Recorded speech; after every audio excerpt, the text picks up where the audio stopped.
What is going on, Alabama football fans? Chris Daughtry here with the Alabama Football Report by Chat Sports. We got a lot of news to discuss on today's video. A lot of transfer portal news, some very big players announcing their return for the 2025 season.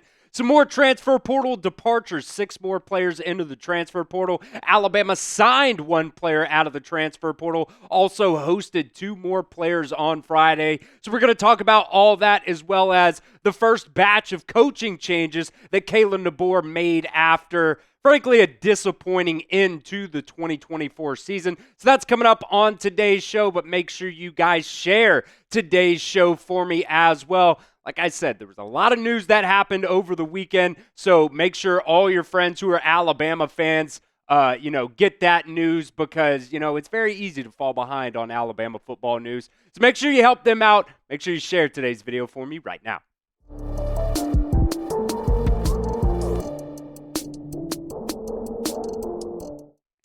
All right, first up on today's show, we're going to talk some 2025 returners. First up, Deontay Lawson announced his return for the 2025 season after he suffered that leg injury not even midway through the season. He played 11 games for Alabama this year, but it's a really, really big return for Alabama. One of probably your top 3 maybe players that you really wanted to return for that 2025 season. And every single year, Deontay Lawson has just gotten better and better and better. And I think one of the big things for him is he still really does, I think, need to work on, pass protection and things like that, or pass coverage anyways, not pass protection. I think that's really the biggest thing right now for Deontay Lawson. Obviously, the biggest thing right now is getting better and getting healthy for the 2025 season. But, we'll throw up the linebacker depth chart here in just a little bit after we talk about some of the guys that ended up transferring out. But Deontay Lawson returning for the 2025 season is really, really big for the Crimson Tide. It's just another body in there, another veteran starter for you, and you got some guys out of the transfer portal as well that we'll also talk about later on in the show. But, man, I cannot express how important this is for Alabama's linebacker depth chart. So are you guys excited for the return of Deontay Lawson? Go ahead and let me know in the comments section of today's video. Type Y for yes or N for no at the pinned comment. That ad probably going to come right here on YouTube. That's totally fine. You can ignore it. Take advantage of it. Get down there and let me know. Type Y for yes or N for no. The next 2025 returner we're going to talk about today is Tim Keenan. He's going to return in 2025 for the Crimson Tide. And same exact thing as Deontay Lawson. This is so massive, I think, for you in not just terms of depth, but, man, this guy is a real big piece for you. He was really, really good this year. Had 20 tackles on the season. You look right there, 8 TFLs, when almost half of your tackles as a nose guard, defensive tackle, whatever, you want to really list him as. Really, he's a nose guard. But anyways, when just about half your tackles are TFLs, that's really, really good. He had 22 stops as well this year. That pretty much, a stop, basically how PFF calls it, is a negative play for the defense, or for the offense. So not necessarily a tackle for loss, but, a gain of 1, a tackle right at the line of scrimmage. So Tim Keenan this year was really, really big in terms of run support and run stopping. Man, this is a massive return for you because, man, the defensive line right now is looking really, really thin. I went ahead and put Jeremiah Beeman up there because you're losing Tim Smith, kind of just trying to get a feel, really, of the outlook for Alabama right now along that defensive line. James Smith, he had a really good season for you. In his first real season as, I would say a starter for you. Didn't necessarily always, quote-unquote, start, but he was always in the game making really big plays for you. Still kind of waiting on Jamarian Latham, what he's going to do. LT Overton's coming back for next season as well. You got Kelby Collins out of the transfer portal from Florida. I really like Jordan Renaud. I really like Keon Keeley. I think that bandit position is going to be really solid, and I do like the starters for you along the defensive line. I think Jeremiah Beeman played really, really good in the bowl game as well, but When it comes to depth, man, if one of these guys gets hurt, you got Steve Mbamu and London Simmons, who is kind of a lower-rated guy. Kind of think he's a little bit underrated in my opinion, but man, the transfer portal, we talk about it all the time. It's not those starters a lot of the time that really gets you in the transfer portal. It's those backup guys. Jaheim Otis is another guy that ended up hitting the transfer portal for you. Alabama now up to 21 players have hit the transfer portal for them so far. So this is a really, really big return for Tim Keenan in that 2025 season.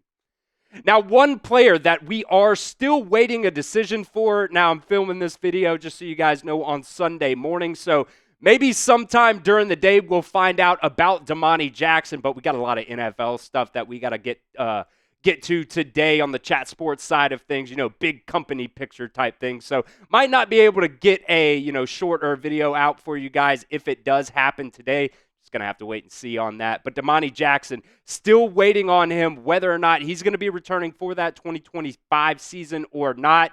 And this is one that you really, really want because Damani Jackson, I think, is probably a top 2 player for you, in my opinion, on defense for the entire season. I would put it as him and then, or Jahad Campbell and then Damani Jackson after that. Thought he had an incredible season. Good enough to go off and declare for the 2025 NFL draft. I'm not sure. I haven't seen him listed on that Pro Football Focus top 250 big board, and I haven't really seen him on Mel Kiper's big board either. But, I mean, what he actually did for Alabama this season was really, really impressive. And honestly, I do think he should be up there on some of those big boards. Going over to some more transfer portal departures for the Crimson Tide. This all happening over the weekend here. Jason Ross, Sterling Dixon, Jeremiah Alexander, all hitting the transfer portal for the Crimson Tide. And, after that Michigan game, everybody had 5 more days to hit the transfer portal. So we're sitting here now on January 5th. So that was on New Year's Eve. I would assume nobody else is going to hit the transfer portal unless I'm mathing wrong and, it actually started on January 1st. Then I guess today would be the last day for some of those players to hit the transfer portal if they wanted to. But I think Jeremiah Alexander is a really, really big one for you. King Mack, transferred from Penn State last year, played some safety, played some Husky for you this year. Ty Lockwood was a really interesting one to me as well, considering what Kalen DeBoer and this offense really does and how they utilize the tight end room. So that one kind of sucks because I do think he can be could have been a very big playmaker for Alabama in the future. And then no love lost here. Elijah Pritchett has also entered the transfer portal. You remember back, also hit the transfer portal last offseason for the Crimson Tide. Nick Saban was able to get him back in the fold for this year. But, we'll talk about some of these guys later, in the back half of today's show. But for right now, 6 more players, bringing up that total number to 21 players have hit the transfer portal for the Crimson Tide.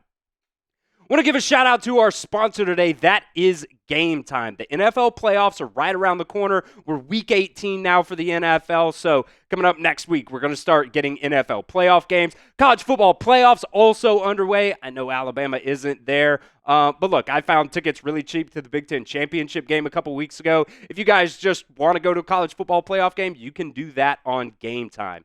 Game Time has a new feature as well called Game Time Picks that makes getting tickets to see your favorite teams play live even easier. Game Time Picks filters out all the fluff to show you only the incredible deals on great seats so you don't have to waste time searching through thousands of tickets to find the best value. Prices on the Game Time app actually go down the closer you get to the start of the event. So last minute, you want to go to a comedy show, a concert, whatever, they've got it on Game Time. They also have killer last minute deals. They have all-in prices, views from your seat, and the lowest prices guaranteed. Take the guesswork out of buying tickets with Game Time. Download the Game Time app today, create an account, and redeem promo code CHATSPORTS for $20 off your first purchase. One more time for you guys. Terms do apply, but again, create an account and redeem promo code CHATSPORTS. That's ChatSports for $20 off your first purchase. That link will be in the comment section and the description of today's video. Download Game Time today, because what time is it? It's game time. back to some of these transfer portal departures here for Alabama. The one that really hurts me the most here is Jeremiah Alexander, former five-star player. I believe he was out of Thompson High School, if I remember that correctly, somewhere there in Birmingham.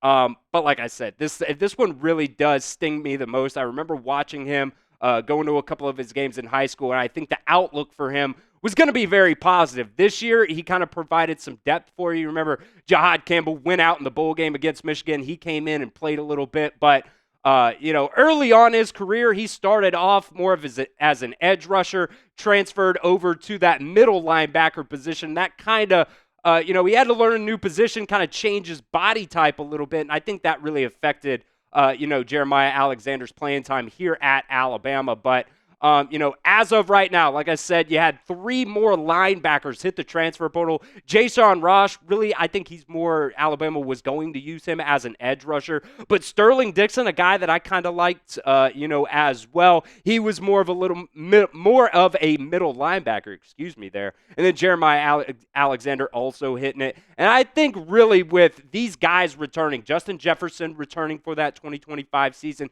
Deontay Lawson coming back, hopefully he'll be, good and ready for the 2025 season to start. But then you also got Nakai Hill-Green out of Colorado.